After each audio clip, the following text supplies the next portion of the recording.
Welcome to the Depth Dive. Today, we're taking a plunge into a topic that every horse owner or enthusiast really needs to understand, even though thankfully it's quite rare. It is rare, but serious when it happens. Exactly. We've poured over a whole stack of critical sources to give you the ultimate shortcut, really, to understanding a severe equine condition, Clostridial Myositis. Yeah, it's a heavy one. It is.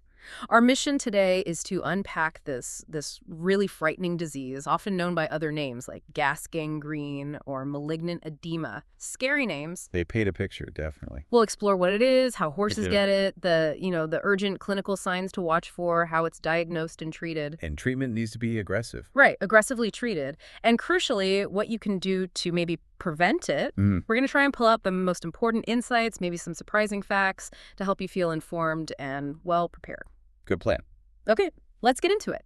So let's start with the basics. What exactly is Clostridial Myositis? Well, our sources define it as essentially a rare but incredibly life-threatening bacterial infection.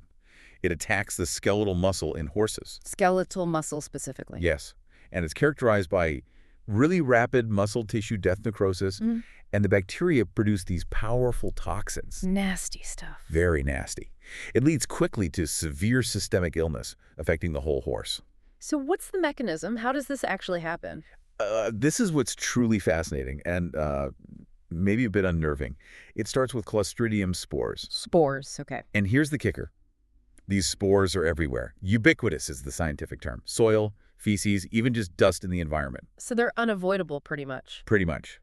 The problem starts when these spores get access to damaged muscle tissue. Right. And crucially, once they're inside, if they find a low oxygen, or what we call an anaerobic environment, Yeah. that's their trigger. Low oxygen. Exactly. They germinate, kind of wake up, and then they just proliferate, multiply incredibly quickly. Okay, and here's where it gets, I think, really interesting and maybe a bit shocking for people listening. The most frequent cause, the thing that creates that damaged muscle and low oxygen spot, it's actually intramuscular injections, IM injections. That's right. It seems counterintuitive, doesn't it? We give these injections all the time to help our horses. Do routine stuff. But the injection itself, particularly if the substance is a bit irritating to the tissue. Like some common ones can be. Exactly. It can cause just enough localized muscle damage, a tiny bruise almost, and create that temporary oxygen-deprived pocket. It's the perfect storm for those spores if they happen to be there. So it's not the drug itself that's the direct cause. No, that's a key point. It's not that the drug contains Clostridium. It's the tissue reaction to the drug that creates the right conditions for spores that might already be present. And we're talking about really common medications here, right? The sources mention things like Flunixin, meglumine, Yeah. Banamine. Yeah. That's probably the most commonly cited one. But not just that one. No, definitely not. Things like ivermectin, phenylbutazone, butyroperone, certain prostaglandins, antihistamines, even some B vitamins. Wow, so many common things. It really raises the question, where do these infections usually pop up on the horse? Good question. Where do we see it? Most often it's in the large muscle groups. Think the neck, the cervical muscles. Right, a common injection site. Very common. Yeah. Also the gluteals, the hindquarters, the pectorals in the chest, or other muscles in the hind limbs. And the tough part is, even if you use perfect technique, super clean. It can still happen. It's rare. But if the spores are present and that little anaerobic pocket forms, yes, it can still happen. Okay, so injections are the main trigger, but what else? Are there other ways horses can get this? Yes, definitely. Other causes include deep penetrating wounds, Like what kind of wounds? lacerations, puncture wounds, maybe from stepping on something sharp, or a bad fence injury. Even bite wounds between fighting stallions can be deep enough. Hadn't thought of bite wounds. Yeah, they can introduce bacteria deep into the muscle. Surgical procedures too, though much rarer now with better sterile techniques. Like castrations, maybe. Castrations are a classic example if the technique isn't absolutely perfect. Also, accidentally injecting around a blood vessel instead of properly in the muscle peravascular injection, that can cause tissue damage. Okay. And in very rare instances, even just severe blunt trauma, like a really bad kick or fall, could potentially activate spores that were already dormant deep in the muscle. Wow. So which specific Clostridium bacteria are usually involved? Is it always the same one? Not always, but there are common culprits. Clostridium perfringens is probably the most frequent. Okay. Then you have Clostridium septicum and Clostridium shovoi. Those three are the big ones. Are there others? Yeah, sometimes you see Clostridium novii or Clostridium sordelii, and occasionally it's actually a mixed infection with more than one type. Got it. So this sounds like something that moves incredibly fast. What should as someone looking after a horse, what are the absolute red flags? Speed is the key word here. Our sources all emphasize that the clinical signs develop rapidly. We're talking often within just 6 to 72 hours of whatever started it, the injection or wound. 6 hours. That's incredibly fast. It is. A horse's condition can literally plummet within hours. So recognizing the signs quickly is absolutely critical. Okay, so what are we looking for locally at the site? Right. Locally, you'll see acute, meaning sudden and rapidly progressing swelling. It often looks way bigger than you'd expect for the initial injury or injection site. Disproportionate swelling. Exactly. And there's intense pain when you touch it palpation. The horse will be really reluctant to move. If it's a limb, definite lameness. And initially, the area feels warm or hot to the touch. And then there's that really characteristic finding, Yeah. crepitus. Can you explain that? It sounds odd. It is odd and very specific. Crepitus is this crackling or bubbly feeling under the skin when you press on the swollen area. Like bubble wrap. That's a great way to describe it. It's literally caused by GAF, produced by the bacteria as they munch away at the muscle tissue. It can sometimes be subtle or maybe deep in the muscle, but if you feel that crepitus, it's a huge warning sign for this condition. Okay. And what happens as it gets worse? Does the site stay hot? No, actually, as the tissue death, the necrosis progresses and the blood flow gets compromised. Right. The overlying skin can actually become cool to the touch. Eh. It might get discolored, sometimes bluish or even black. It can feel foam, maybe even leathery. And eventually, the skin itself might become insensitive because the nerves are damaged. And discharge. Yes, you might see discharge. Often, it's described as serosanguineous, which just means bloody and watery fluid. And it can be malodorous, have a really bad smell. There is a specific description in the sources. Ah, yes. The rancid butter odor. It's apparently quite distinct and, well, unforgettable if you encounter it. Definitely memorable. Grim, but memorable. Okay, so those are the local signs. What about the horse overall, the systemic effects? The systemic signs tell you the infection is really taking hold and toxins are circulating. This is toxemia. What does that look like? You'll see a high fever usually, Mm-hmm. profound lethargy, just really depressed, no interest in anything, complete loss of appetite. Okay. Their heart rate and respiratory rate will shoot up. And if you look at their gums, the mucous membranes, they might look congested, like a brick red color, or even dark purplish. That sounds like shock setting in. Exactly. They become dehydrated very quickly, hypovolemic meaning low blood volume, and that can rapidly progress to full-blown toxemic shock.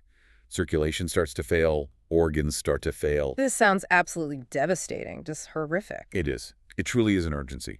Horses might go down, become recumbent, unable to stand because of the pain, the weakness, or the shock itself. And you mentioned neck swelling earlier. Right. If the infection is in the neck muscles and the swelling is severe, it can actually compress the trachea, the airway. Making it hard to breathe. Extremely hard. In some cases, an emergency tracheostomy, creating a breathing hole in the neck, is needed just to keep the horse alive. Are there other major complications to worry about? Yes, laminitis is a big concern, that painful hoof inflammation. Sometimes, though rarely, you can see immune-mediated hemolytic anemia, where the immune system starts attacking red blood cells. Wow. And in the most severe peracute cases, you can just have sudden death. Also, it's worth noting, especially early on, the signs might just look like vague discomfort, maybe seeming like colic. So it could be mistaken for colic initially. Easily. Which is why a really careful, thorough physical exam is so important if a horse seems off, especially after an injection or injury. Okay, so given how fast this moves and how severe it is, getting a diagnosis quickly sounds absolutely essential. How do vets confirm it? Clinical suspicion is definitely the first step. You see a rapidly progressing, painful, hot, swollen area, maybe at an injection site, maybe near a wound, especially if there's systemic illness or that crepitus. Red flags everywhere. Huge red flags. That immediately puts Clostridial myositis high on the list.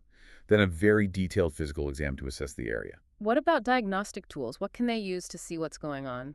Ultrasound is incredibly useful. It's non-invasive and lets the vet see right into the muscle. What does it show? It can clearly show. Those gas pockets we talked about, they look like bright hyperechoic spots with what's called dirty shadowing behind them, almost like static. Okay. It also helps map out the extent of the muscle swelling, the edema, and importantly, the areas of necrosis or dead tissue.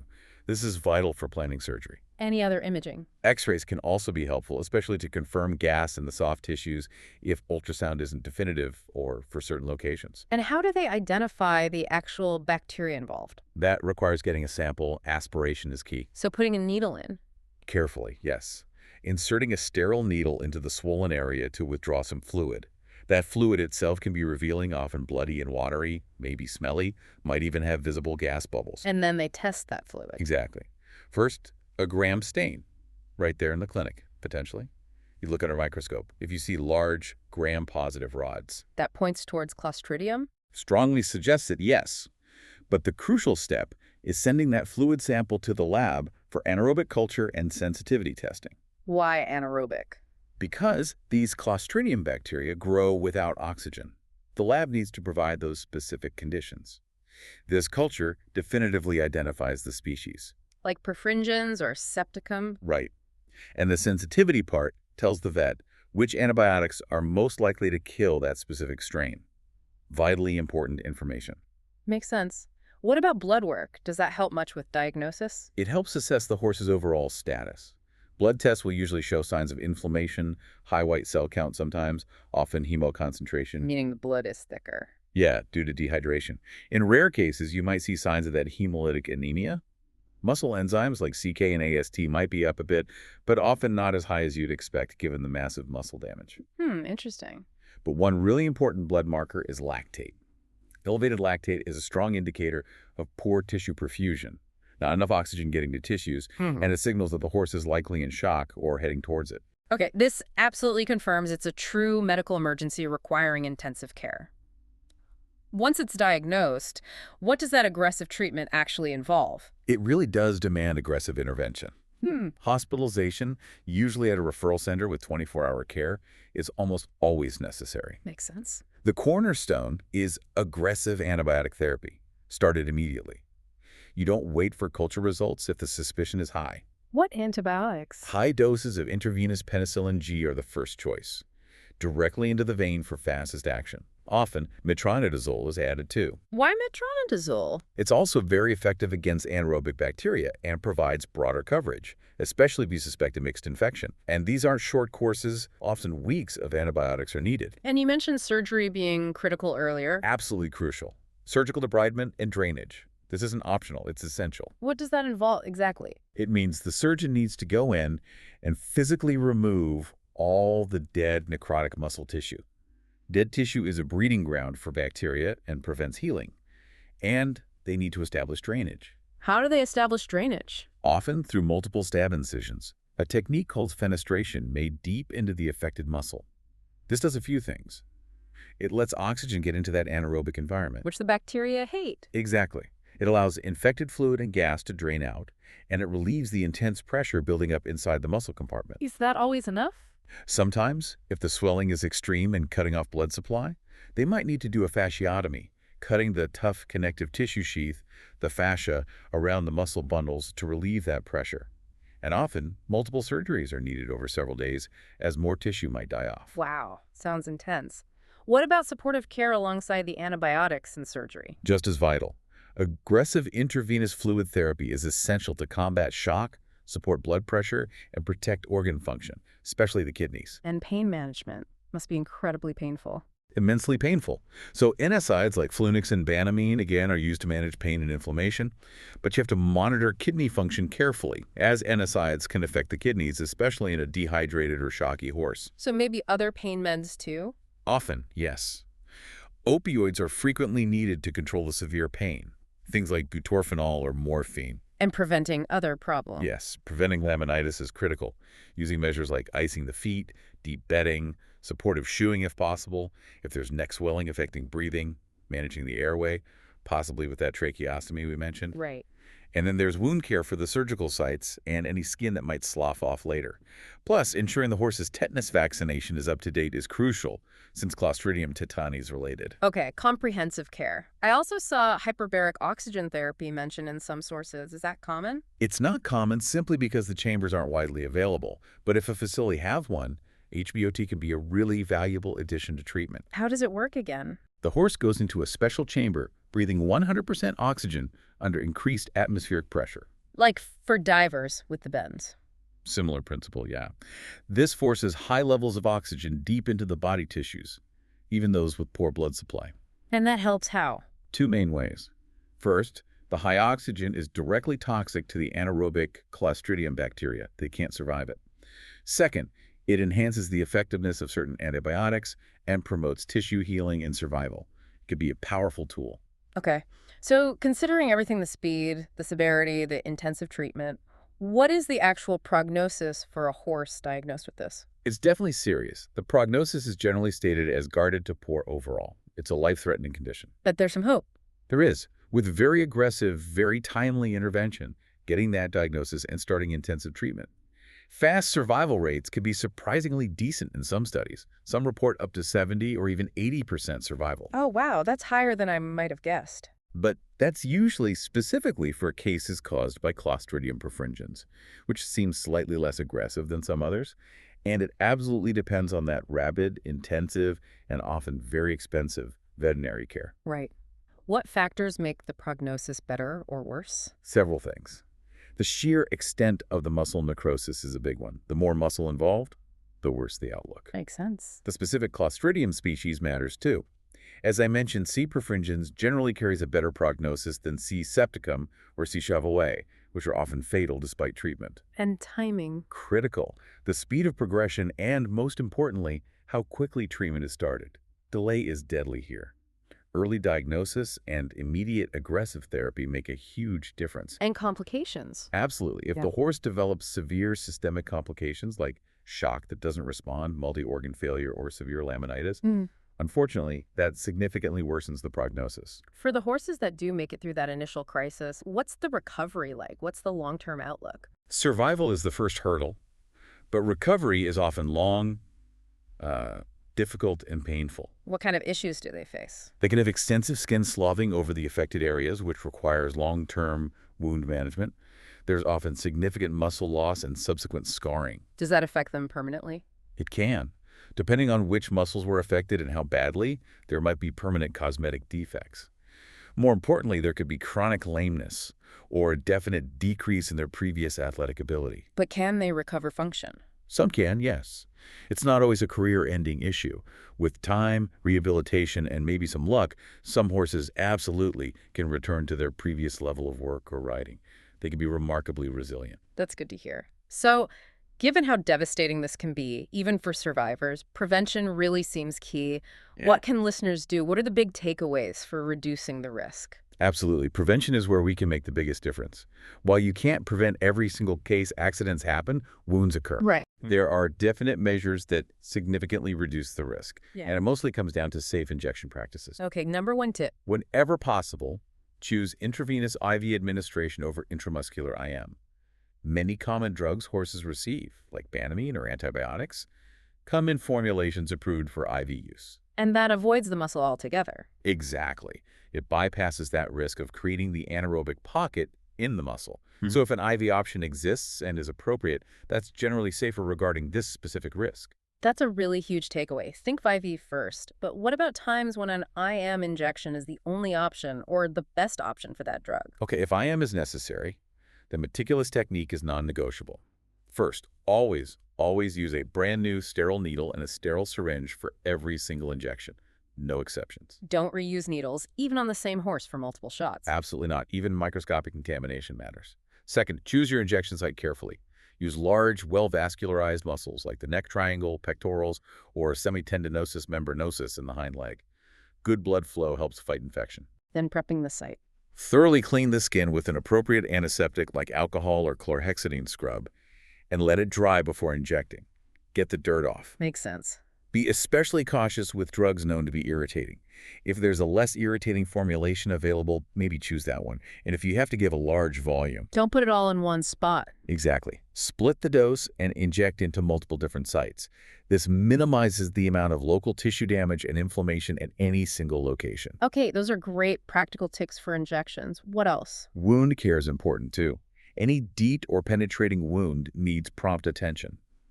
Thorough cleaning, flushing, and debridement, removing any dead or contaminated tissue, helps prevent those anaerobic conditions from setting up shop. And vaccination. Tetanus vaccination is crucial for all horses, always. While there isn't a widely available effective vaccine specifically for the Clostridium species that cause myositis in horses. Like there is for tetanus. Right. But just general good husbandry, keeping living areas reasonably clean, helps reduce the overall load of spores the horse is exposed to in their environment. Every little bit helps. This has been incredibly informative. It really hammers home that early recognition and incredibly aggressive treatment are vital, but also how much power lies in those preventative steps, especially around injections. Definitely. Vigilance and good technique are key. What an incredibly thorough exploration of equine Clostridial Myositis. I mean, from understanding how those spores that are just everywhere can turn something like a routine injection, Or a simple wound. right, into a genuine life-threatening emergency. Ah, And recognizing those really distinct signs like the crepitus, that bubble wrap feeling, or even that awful rancid butter smell. unforgettable, unfortunately. We definitely covered a lot of ground. We have. And I think for me, the fact that routine IM injections are the most common trigger, that's a real aha moment. It's such a powerful reminder for everyone handling horses. It really is. Something we do so often needs that extra care. But also knowing that even with this terrible prognosis, swift, aggressive action, the surgery, the supportive care, maybe even HBOT can make such a dramatic difference. That does offer some hope. It does. It shows that intervention matters hugely. Looking at the bigger picture, it just underscores how vital vigilant observation and really excellent husbandry are. Understanding the why behind these prevention tips, like IV over IM, empowers you, the listener, to make better, safer choices. Absolutely. So thinking about this, what does it all mean for you listening? You know, beyond the practical steps, careful injections, good wound care, maybe consider this.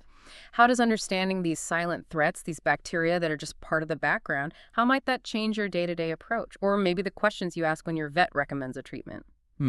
Good question. What else is out there in that invisible world? Exactly. What else about the unseen environment around our horses might be worth a deeper look? Food for thought. Thank you so much for joining us on this deep dive into a really serious aspect of equine health. Stay curious, stay informed, and we'll see you next time.